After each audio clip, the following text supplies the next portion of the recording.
Alright, well, today I'm at Gwalior Fort. It's, from what I read about it on the way here, that it's supposed to be one of the most, like, impenetrable forts, I guess, in India. I don't really know. So, we're just walking up to the main fort now.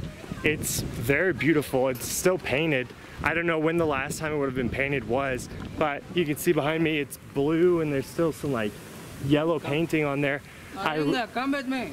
I was reading about the history of this place, and basically the fort that we see now was established approximately around the 10th century, but there's carvings and inscriptions inside that prove to there being an even older history behind this area and this fort that said that it might have been made as early as the 4th century. There might have been people settled in this location, in this fortified area. This artwork is really nice. Like, it's still really well defined for being how old that it is. This is a really incredible view. You can see out over the entire city from here. It's an enormous way up.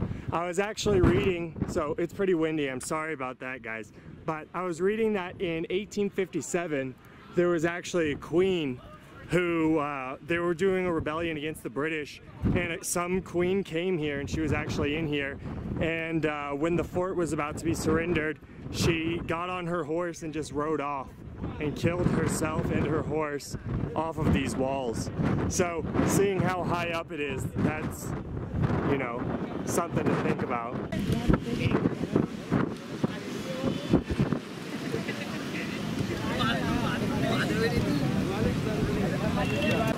Sorry about the horrible audio quality. It's going to be really windy all day today, I think, up here, because we are very high up. It's at 100 meters up. This place is 2.5 kilometers in length, so like a mile and a half, I think, close to what it would be. It's just guesstimation right there.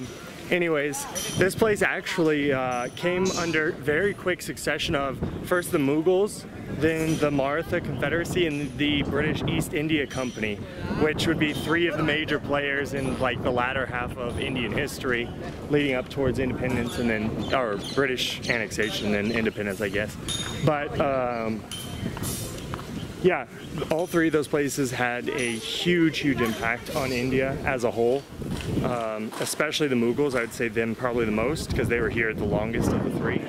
And I was pretty surprised for how far north this place is, that it wasn't taken over by the Mughals until very late, like the 70s or 80s, something like that. It's said in the plaque, so maybe you guys can go back, pause and read that, or I'll put that after this. I'm just tired of all this.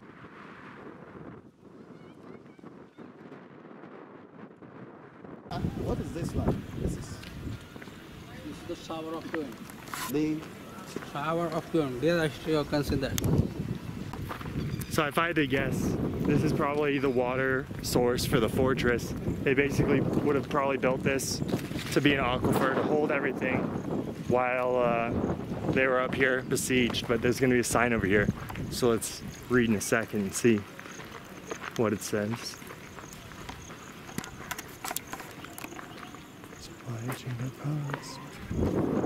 So yeah, this is the water source for the fort, and people used to commit suicide in it.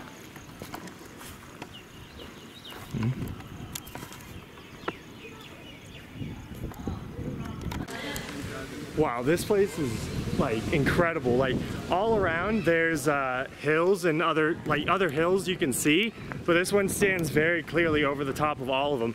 You have a perfect view of everything going on in the valley around and all the hills around you. So I could definitely see the strategic value in this place. I get why they built it up here. It totally makes sense, but look how huge the city is. It's beautiful.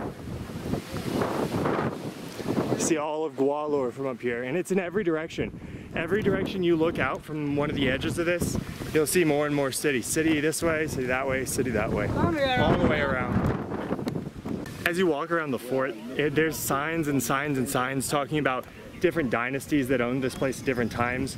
One I just read about was the Rajputs who were here in the 1100s. So there's huge history behind this, and it's hard to say for me, as somebody who doesn't know the history that well, who built what here basically, because everything would have been built during these different times. Every group would have you know, put their own little touch onto it, put their own additions to the fortifications, stuff that would look very dissimilar architecturally to the people who preceded them.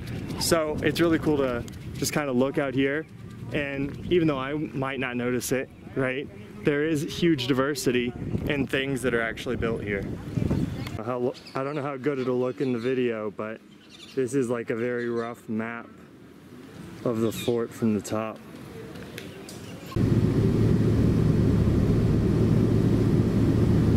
So they actually have a museum directly attached to the fort where you can kind of see some of the things that they've actually taken out of the fort itself, as well as all these really, really beautiful things that are also from the fort.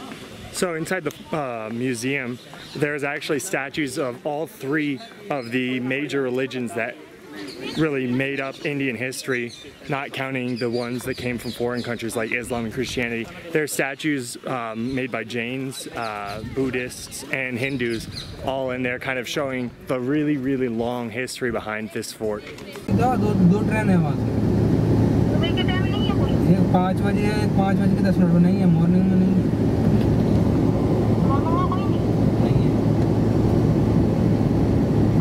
Alright, we're at the Tigara Dam. I don't know what we're gonna see here. Let's check it out. So at the dam, they have banana boat rides and jet skis. So if you want to come out here and do some water sports, have some fun on the water, you know, go out there, kill some time, this is definitely a place to come do it at. You know, I wouldn't have thought about it, but you know, it's a huge man-made lake by this dam. So you can come and you can do that here. Winnie the Pooh wants you to use him.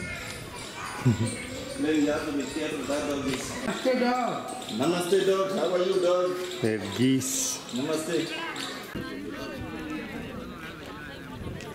So this is the dam, Tigara Dam, and this enormous man-made lake.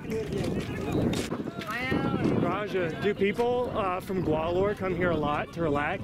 Yeah. They come down here and just like spend the day out at the water basically, or? Yeah, they are the localized people. They are the comes for the relaxing. All right, the excitement of the day. We're going on a boat, it looks like. I don't know for sure, but it looks like it. It really looks like it. And Aranga here has a few concerns about getting on the boat. What's your concern? Yeah, because I don't know how to swim. Well, if you fall in, I think I can keep us both afloat until somebody rescues us. Oh, okay, no problem. But we'll both lose our phones and cameras. Yeah. Yeah, yes, yeah, I think we're going on a boat. I need a life jacket then, man. They have them, they have them. They have, okay, they have, they do have, okay. Cruising with Raja.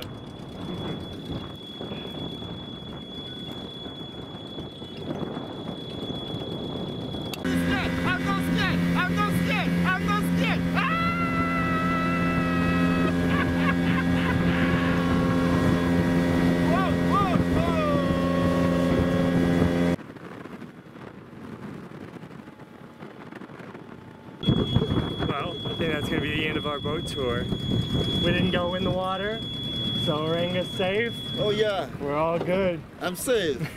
Thank you. They have several different types of boats, jet skis, everything you want to do. Come spend some time on the water.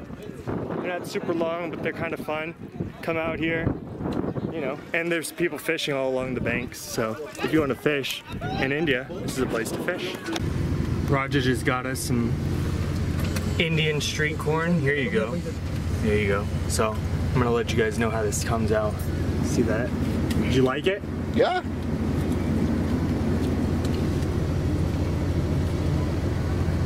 Yeah, I can see what you're talking about. Yeah, it definitely tastes like it's got like some lime or something on it. Yeah, it's really good. It's like salty and lime at the same time. All right, so now I have Kula Tea. Kula Tea we are the enjoy at the places of Gwalior with my friends Mitaling and Arenga. Kula Tea. It's all.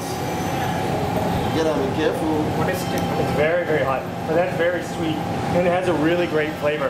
So this is actually the second time that somebody's actually mentioned this to us, but they've made this out of like clay, local clay, and it adds a very distinct like flavoring to the tea itself. And apparently that's a very big thing here in India because they mentioned it, and in Delhi somebody also mentioned it. So when you're in India, definitely try to get a clay cup.